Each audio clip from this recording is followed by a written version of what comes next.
Today for Devotions with Daniella, we are reading from the first book of Daniella, Uncultured, about growing up in the Children of God religious cult and going into the cult of the U.S. Army. This is chapter 24, I'm the Bitch.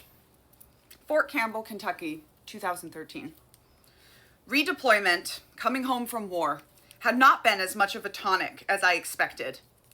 For at least 6 months, I struggled with the intense anger and grief common to many soldiers returning from a war zone. I wanted the time on my contract to expire so I could leave the Army. I felt that if I didn't get out of the United States and find somewhere to fit in, I'd die, and likely at my own hands. I kept a personal gun because that was what we all did in the Army, especially as a woman living alone. Danielle was often unreachable, on her own deployment now, so I would call Mom, needing someone to sit with me on the phone. A heightened awareness of the loaded gun in the safe just steps away. I didn't want to die, but sometimes it seemed too exhausting to keep going. I felt like Mom was the only person on the planet who cared if I lived or died, and she never tried to talk me out of anything, to guilt me, to tell me to think about the people around me. She sat with me, understanding, and we talked, getting to know each other as adults. Mom saved my life so many times. In a moment of despair, after attempting to find connection with another human the only way I knew how, with my body, a sometimes friend, sometimes lover, and always Army superior, said a few words to me that changed my life. Daniella, I think you need to get the fuck over yourself. You're not as different as you think you are. I didn't know how to respond, so I said goodbye. But his words didn't vanish. They only formed into a bolder font in my mind, emerging whenever I was alone. Get the fuck over yourself. I decided he was right. I had been running for almost a decade, fighting every day, every moment since I left the cult. To establish myself, to get an education, to feed myself, to keep living, to succeed. But nothing I had ever done was good enough to convince me I belonged, that I was normal. Despite the shine of my accomplishments, I was breaking inside. The day I saw my name blazing out at me on the Army captain promotion list, I felt a temporary high, almost like a drug. Maybe this is it, I thought. If I made it to captain, maybe I could relax my obsessive drive towards success, and maybe I'd get over myself. I knew what else I needed. In order to figure out this culture, this country I had fought for but didn't feel like I was from, I needed to figure out relationships with people. Channeling my honor student days, I set my mind to the task of studying myself and others, Americans, and specifically a phenomenon I learned about called third culture kids. Reading the book by that title, and then many others, I began to see myself in a whole different light. Not as a misfit from a cult, a girl destined to be lonely and alone, but as a member of a significant group. There were a lot of us, apparently, who grew up in cultures not their own.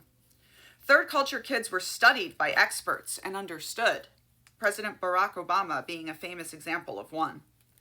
There were things I could do, steps I could take, and, most comfortingly, books I could read, to reach across the divide between me and everyone else. I realized I didn't want to be a combat Barbie or the James Bond girl after all, the perfect soldier with nothing to lose, with nobody worrying if I ever made it back. I wanted people to know me.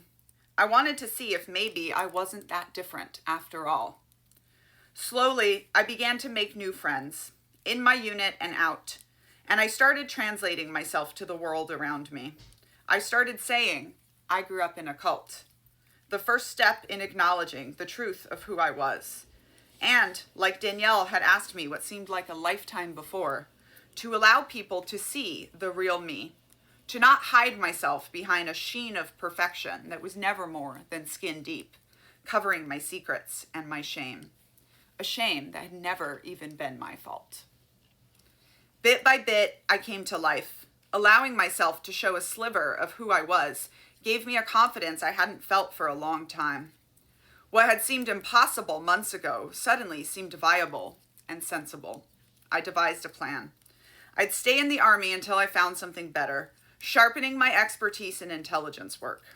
I'd use the time and the captain money to improve myself. Who knows, I thought, maybe I'd even get to forge a career I'd enjoy in the service. Immediately upon getting back from Kandahar, I was offered a job promotion, senior intelligence officer for a battalion in our brigade, which would include managing my own team and serving as the subject matter expert advisor directly to the battalion commander, in charge of about 1,000 soldiers. And in the Army hierarchy, this job was the next big level up for me. And it was coming a year and a half ahead of schedule. I was nervous about failing. I was still so new. On the other hand, if I did well, I could write my ticket without having to write off the idea of a family or people to call my own. Maybe I could have it all, the dream career and the life outside it. Maybe when I was the one calling more of the shots and setting the culture on my own team, it would be tolerable. Maybe if I went into the scheduled deployment having already earned a team's respect, I would be able to keep it. With the speed of the Army, only 2 hours to make a decision, I said yes. My 2 levels up boss would be the battalion commander, Lieutenant Colonel Scott Halter. That's his real name. One of the first things he told me was that I wouldn't need to prove myself to him. He trusted the chain of command who put me into the role well above my rank and grade.